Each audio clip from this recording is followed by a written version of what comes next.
Hello, and welcome back to another episode of the Professionals Podcast. I am your host, Rachel West. I'm a personal growth coach. I specialize in mindset, mental wellness, and addiction recovery. And I believe that when we take the time to get to know others and professionals on a deeper level, we really find that we have a lot more in common than we do different. And I believe that when we are in any kind of media, we see the glitz and the glam of professionals, but we don't see what happens behind the scenes and what gets us to the level we are at in our success. So I have a very special guest with us today, Brian Paonessa. He is the CEO, founder, and RN of Fit Functional Nurses, or FFN for short, and Nurses of One, which is a nonprofit, and he will be telling us all about those today.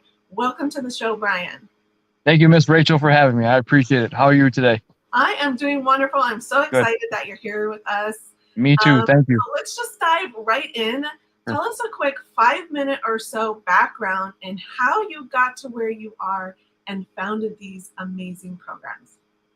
Yeah, so I've been an athlete all my life, ever since I was 5 years old. I grew up playing sports, and that has definitely taught me life skills as far as determination, dedication, and discipline in any aspect of your life.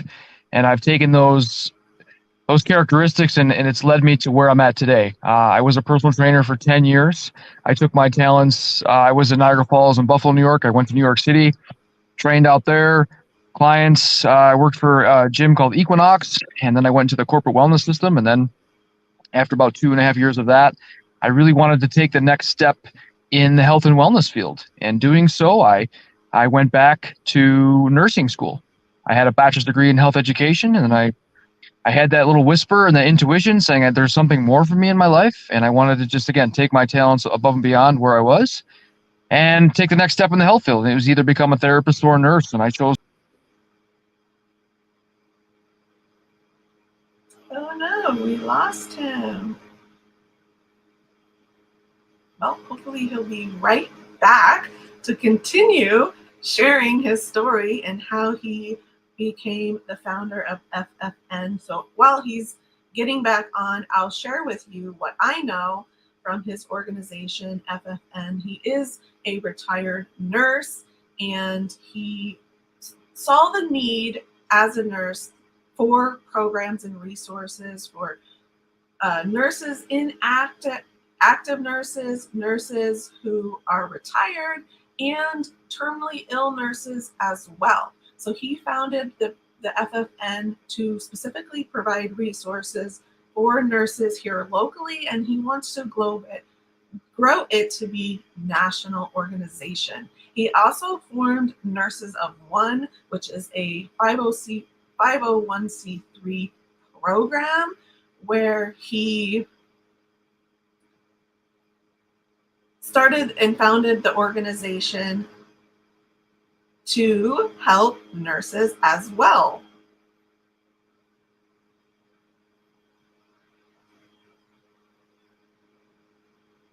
This is really interesting, and he's not coming back on yet. This is the first time that I have had a podcast where the guest has dropped off. Well, let's move on for a minute, and I'll talk about professionalism and how that can help you. And he's here! Yay! He's back. I'm sorry, Rachel. My phone overheated. I was in the car. I apologize. Oh my gosh, I'm sorry. Okay, thanks for coming back and joining us. I was trying to fill in and share your story from what I know, but you're so much better at it. So go ahead and continue on. So again, I apologize to everyone listening. I was in the car and my phone overheated. But anyways, I took my talents the next step in the health field, and I had a bachelor's degree in health education, and then I jumped into nursing school.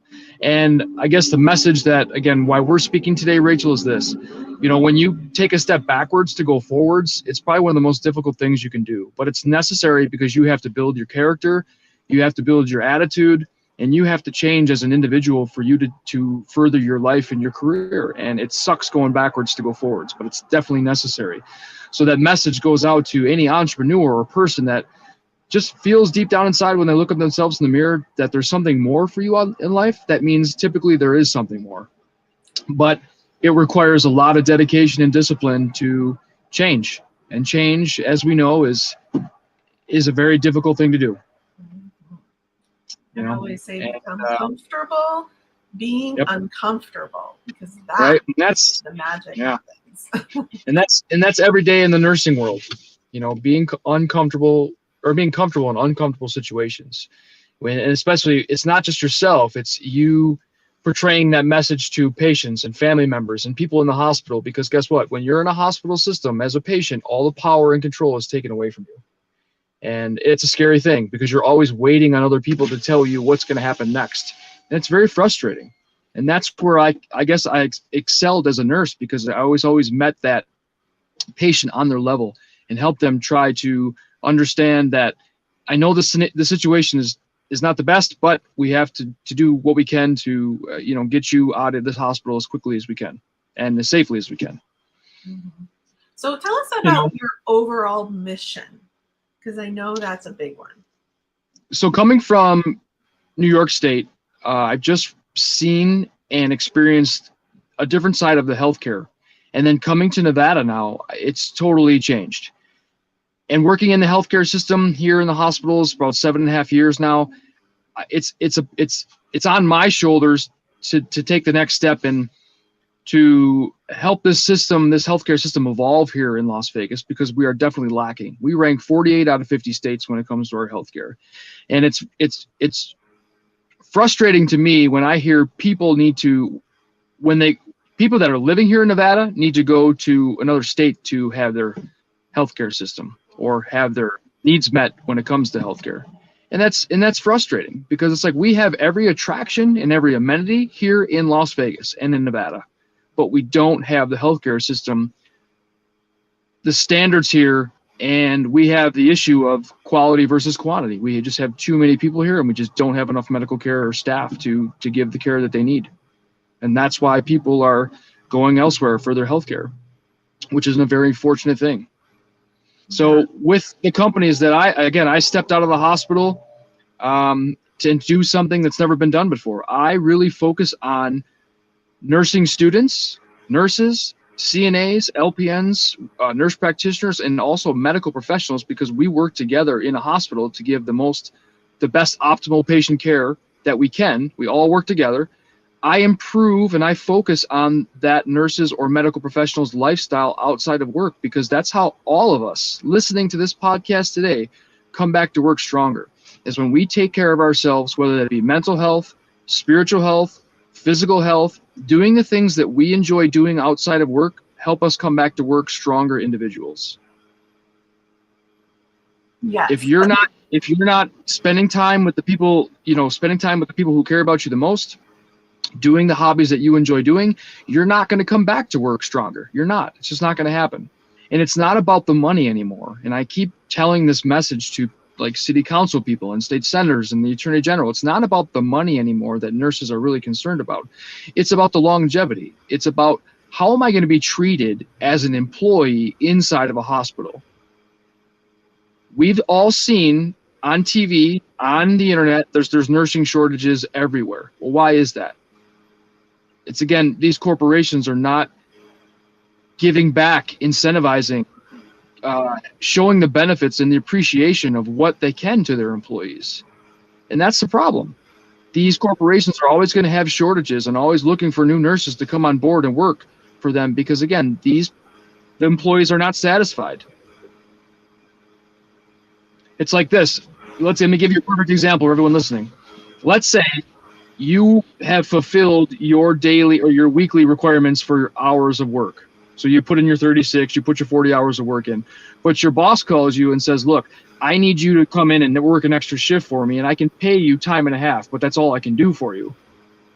A lot of people are like, you know what, I'm tired. I don't really have the energy to come in and work another shift. But what if your boss said to you, look, I'll give you a $150 gift card to an expensive restaurant here in Las Vegas, or I'll throw in golden night tickets, or I'll pay for your gym membership, or I'll give you some sort of incentive that you can use with your family, your loved one, that's going to benefit you, not just give you more money in your bank account. you're probably more apt to say, look, yeah, I might consider taking that shift now because there's an incentive, there's a reward. It even comes as parents. I'm not a parent, but I have a niece and nephew. If I need my niece and nephew, my niece is going to be 3, my nephew's 4 or 5 months. If I need my niece to do something for me and I'm asking a favor to her, or I need her to behave, I need to say, look, do this for Uncle Brian, and Uncle Brian will do this for you. So she understands and say, look, if I behave or if I do this, I'll get something in return. Well, that's elementary stuff right there. And it's the same thing as how us as humans, we work. It's when we're rewarded. And the rewards have just gone away. Yes, that is so good. We can definitely learn some of the biggest lessons from kids. They teach us so much, and they know the path to least resistance. You tell them to go clean their room, and they go and shove everything under the bed, in the closet, everywhere. You come back out in 2 minutes, and you're like, no way did you just go and clean your room in 2 minutes. And you go in there, everything's spotless, and you go and open the closet door, and everything falls out on you. But they know how to do it fast. Right. And get the results that you asked for. It might not be the best results, but they know how to do it. So yeah, I love that. Can you tell us the difference between FFN and the Nurses of One and the value they each bring? Yep. So FFN is all about the beginning phases of nursing, which are nursing students, to the active phases of nursing, which are the people doing the work, which are CNAs, LPNs, registered nurses, nurse practitioners, and all other medical professionals such as respiratory therapists, lab techs, CT, X-ray, physical therapists, occupational therapists, the people actually doing the work. That's what FFN really targets is, again, the beginning phases to the active phases of the working healthcare industry. Nurses of One Inc. is all about the retired, disabled, and terminal ill nurses here in Las Vegas. So in your mind, picture the Wounded Warrior Project and how it gives back and helps veterans that have been in the military kind of get back on their feet, getting back into civility life. Same thing with the nursing industry. When nurses work 10, 20, 30 years and they leave a corporation, the corporation's like, goodbye. Thanks for all your work and your heart and your dedication. But that's a long career of providing the community and humanity care, love, and compassion. And what programs do we have set up for them? And Nurses of One Inc. is all about giving financial, physical, mental, spiritual, building those programs to give some sort of assistance. Now, what I've done, Rachel, with both of the companies is I've connected the dots and completed the full circle of having nursing students see the value of the end part of the career. I can have nursing students that need clinical hours and also community service hours give back to retired and disabled and terminal ill nurses, because those nurses need some sort of financial help at their home, doing chores, things like that. Well, why can't I have a nursing student help out that retired nurse, and vice versa? Have that retired nurse give that nursing student some real world experience of their career and what to look out for and be aware of. You know, that maybe the things that they fell into, the traps of overworking, overdoing it, burnout, or different career paths, because that's where you're going to learn from the people who have done the career for that many years. So again, it's just connecting the dots and helping both populations here in Nevada improve the healthcare system and the nursing care system. You definitely love a challenge to grow both of them simultaneously at the same time. Right. I mean, the biggest thing is this, and then this is my message going forward, and then what I stand true to is I want to improve the healthcare system here in Nevada. My hat goes off to all first responders, because we all made sacrifices during this COVID pandemic and all worked together to help our communities, our cities, and the nation move forward, if you will. The thing that separates nurses from all their first responders is this, and it's really simple. And again, you have teachers, policemen, firemen, EMTs, military, right? And if I'm missing anyone, I'm sorry. But those are the ones that really come to my mind when I think about it. The thing that separates nurses from all those other categories is this. Nurses are there from when babies take their first breath to when patients take their last. And all those inconvenient moments in between. when you have to take your child to the hospital, when your mom and dad has to go to the hospital, when you get hurt or injured, or you have to go to the doctor's office. There's all those scenarios and situations where I know it sucks to talk about, but eventually we're all going to be in the hospital at some point. And nurses are there at every moment. Yeah, I love that. And we as nurses, Rachel, outnumber the military 3-1 in the nation, believe it or not. There's over 4.2 million nurses here in the nation. Wow. But we don't have the programs, home buying incentives, credit unions, again, being acknowledged or recognized as a first responder. And it's time that we take this next step in our healthcare industry here in Nevada and use what we have with, again, we have the best restaurants, we have the best hotels, travel. We have everything you want is in Las Vegas. And that's why so many people come here worldwide, because it is number one for a reason, because we are the best. Well, why don't we use what we have and give it back to an industry that's never been marketed before? So good. I love it. I love your mission. I tell everybody about Brian and his organizations, everybody I meet. And I that's why I wanted him on my show today as my special guest, because I think everybody needs to hear about this. Everybody knows somebody who knows somebody, if not themselves, in the medical field, and they could definitely receive value and the benefit of working with him and his organizations. Right. And the cool thing is this. There's so many different ways, Rachel, that I approach my FFN membership to the healthcare industry here in Las Vegas. It's an individual membership that they can buy by themselves. That's number one. Number two, my next goal is to pitch this to nursing schools. And the reason for this is this. Nursing students spend $7,000 plus a semester to go to nursing school. Well, how do you reward them? How do you give them motivation to keep going? To keep them disciplined, to say, look, I know this is difficult now, but there's a light at the end of the tunnel. How do you keep them motivated? And again, you're having nursing shortages in nursing schools because you don't have enough faculty and staff. Well, why don't these nursing schools pay for this FFN membership program that they can implement for their nursing students to give them some sort of reward and incentive, as well as the faculty and staff that are already working there?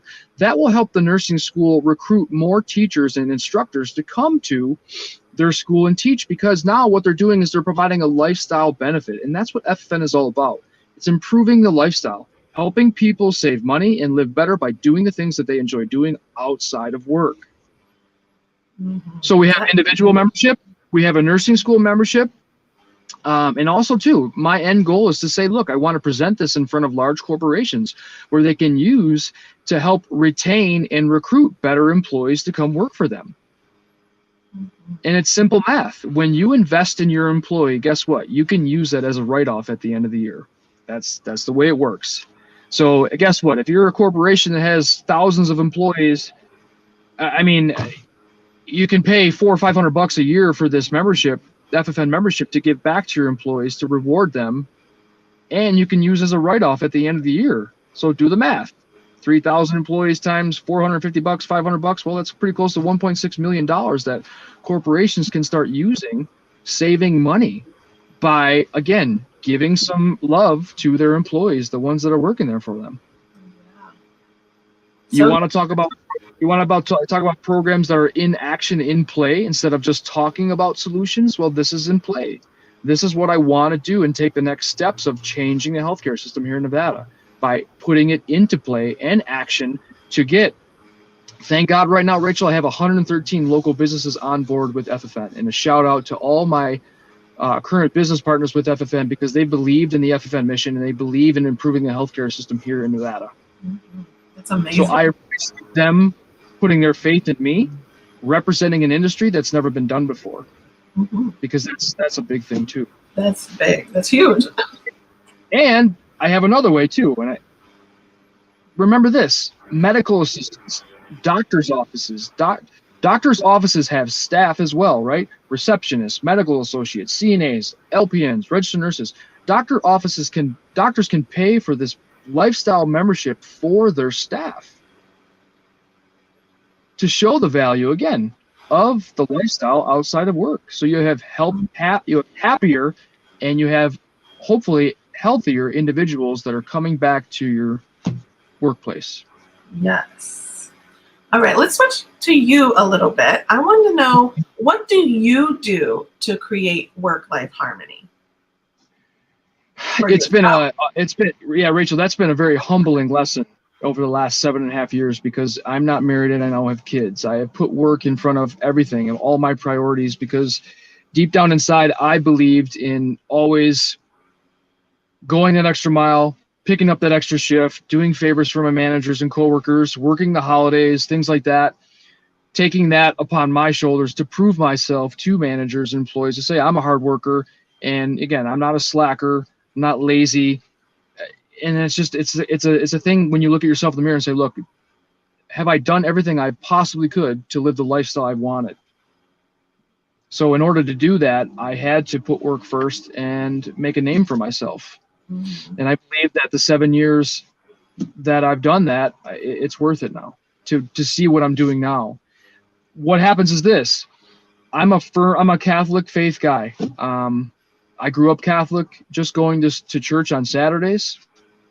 I have spiritually matured in the last 2 years to the point where now I'm really diving into scripture readings and studying the Bible and the Word and applying it to my life. It's one thing just to read it, but when you actually apply it and you learn about patience and wisdom and honesty and faith and trust, those things you just can't learn from a YouTube channel or someone else that you're friends with or a family member. It has to come natural, and it has to come from your spiritual belief or your faith or God. And when you do that, it's amazing how your life just changes. And I'll give you a situation right now that I'm in. And again, I want to share this story for your viewers, Rachel, to understand that it's not easy. Right now, I have cashed in my 401k. And I'll be brutally honest with you. I invested in myself in this last year and a half. And right now I have about $3,000 left in my bank account. I cashed in a $108,000 401k to invest in myself in something that never even existed. It's all coming from my head and my heart, and basically listening to God and His will of what He wants me to do in my life. Now, I'll be the first one to admit, do I get stressed out? Do I get anxious? Do I have anxiety step in? Do I freak out sometimes? I'm a human, of course. That happens to everybody when you make a big decision like this. But I'm here to tell you today that my faith oversteps all of the other challenges and things that are going on in my life right now. I could freak out. I could be like, yeah, I'm going back to work as a nurse. I just can't do this anymore. But I have faith that I know that deep down inside that this is something that was destined for me to do. And when you have that faith, challenges are going to come and go. But you don't focus on the challenges. You focus on your dream. And you focus on your will of how it keeps motivating you. If you have that passion and you have that drive, there's no one or anything that can stop you from achieving what you want to achieve. Because there's going to be dark days. One of my favorite sayings is this: when you jump out of an airplane, the parachute doesn't open right away. And it's true. You're gonna fall, right? When you go skydiving. That analogy, where you're gonna fall. But eventually that parachute will open when you have that faith and you have that passion on your goal. Mm-hmm. Thank you so much for sharing that. I think that was a huge a nugget for you to share and for people to hear, because it definitely is not easy. But when you have faith, when you have hope, when you have the passion and the heart to do it, everything will work out in your favor. And so many people take that step and they give up right before the parachute is about to open. Yep. So Agree. Keep going. I love your mission. Everyone you and I've had and Rachel, I've had those moments where I'm like, okay, is this a turn back moment right now? Is this the point where I'm like, okay, is enough? Did I invest too much time, too much money, too much effort into this? And do I need to start looking for something else? But that's when you take that deep breath and you reflect and you go back to the spiritual health. Yes. And you're like, you know what? This is my anchor. This is my cornerstone. Yes. is when I go back to the thing that makes me feel secure and provides that safety. And that's what God's about. Mhm. And It having that definitely- spiritual health. Yes, your You know, spiritual. where I fell into the trap was I was always overcompensating in the physical areas of my life. As a personal trainer, former athlete, I love going to the gym, I love working out, but I'd let that overcompensate the other areas, the mental and the spiritual parts of my health, that I was never in check. I was never in balance. But I want to go and talk to these kids in nursing school to show them, like, look, you need to have balance before you even become a nurse. Yes. And once you do that, you're going to increase the longevity of your career. A lot of these nursing students come out so aggravated and frustrated and almost scared because they don't know what to expect, because they have to put the books down and learn how it is to become a real nurse in a real setting. And it is intimidating. It is scary. But that's when your faith comes in, and that's when you have to be a balanced individual. And it was a tough lesson for me to learn. But again, I want to go to these nursing schools and talk to these nursing students here in Las Vegas. Number one, to give them some sort of motivation and incentive to keep going, but let them hear my story and help me on my mission to improve the healthcare system here in Nevada. Yes. I love that so much. What does being a professional mean to you? I think it's the standards that you put on yourself when no one's looking, Rachel. That's what a professional is about. When the eyes and the attention are not on you, what do you really do? Yes. Because it's easy to slack off. It's easy, like, I'm good today, I did enough today. No, you have to keep going. Yes, the integrity. You know, I totally recommend people to write 6 things down a day. And I've always kind of considered it like the 6 things to success. If you can do 6 things, they could be the most basic thing, whether it be making your bed, taking the dishes, cleaning the dish, or get the dishes out of your sink, taking your trash out, laundry, stripping your bed, on top of work, exercise, cook your meal. 6 things a day. If you can accomplish 6 things in a day, you're on your way to achieving anything. Yes. Yeah, I love that. But the little things, Rachel, matter. They do. Dusting, vacuuming, stripping your bed, washing your floors. Those things are key. Mm-hmm. And I have to thank my mom for that. She instilled those habits in me at a very young age, and I used to hate it and fight it tooth and nail. But now, it makes sense now, because as an adult, those are the things that, again, when you come home and you look at your bed and it's unmade, or your kitchen's a mess, it's frustrating, because there's the only person that's going to do it is you, no one else. Yeah. But being a professional, like you're saying, going back to what you asked, Rachel, it's just, again, doing the things that when no one's looking, you get done, and being consistent, because there's days, we all have them, we just don't want to do it. And it's easy to hit the snooze button, and it's easy just to stay inside and say, you know what, I'm not feeling it. But those are the days when you push through it, ultimately are going to give you the most success. Yes. It is important. How you do the little things is how you do the big things. So, yes, doing the little things do matter. And also, yes, you do need to do the things that you don't want to do, but also give yourself some grace and flexibility to know when you need a break and when you need to rest. Because if you keep pushing yourself too hard, you will burn out. So, yes, keep that in mind as well. Yeah. Well, and that's a humble pill you have to swallow. And that, for me, that was a difficult lesson for me to learn. But you're right. You're 110% correct. You have to step away and give yourself a mental break as well, because it's important. Yes. And that, Rachel, as you know, you're the professional in that. That's your cup of tea. And a lot of people don't focus on their mental health. They do not. That is true. Yes. You have to, I love what you said. You have to focus on the things that you want as opposed to the things that you don't want. So many people are focused on the things that they don't want, that they miss out on the things that are right in front of them. Yep. So, yes. Well, how can people get in contact with you if they want to connect with you or learn more about your programs? What's the best way for them to do that? They can go on the website. It's ffnworld.com. So ffnworld.com. Same thing with my social media, my Instagram and my Facebook and my YouTube and the Pinterest and the TikTok. It's all FFN World. It's very, very easy. So FFN World, you can kind of look me up. And again, send me a text message, send me an email. I'm here for the medical industry and the nursing industry here in Las Vegas. And again, my goal, long-term goal, is to take this program nationwide because nurses do the same thing everywhere. I could go to England tomorrow and work as a nurse. It's the same schooling. It's the same work. The only thing that changes is basically the people you work with and the computer systems that you have to chart in. Any final words of wisdom? I think it's just the consistency. That's what people are always looking for that next thing or that motivating factor to get them to the next step. And it's just being consistent with anything that you do and doing the things that you don't like to do but are required for you to grow.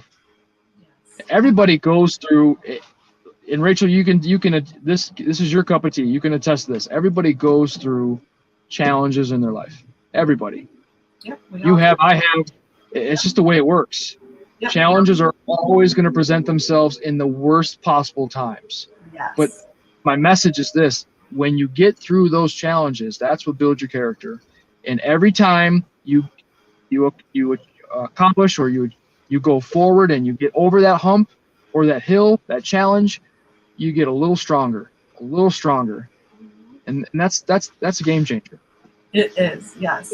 Life definitely presents them to us to learn lessons, and even if we learn the lesson, it'll present it again to make sure that we are on the right track and we know how to overcome it. Yes, thank you so much. Oh my gosh, this was so wonderful. I'm so glad you were here today. We will be back again next month on the first Wednesday. It will be March 1st with another new special guest. Thanks again, Brian, for being here, and we'll talk soon.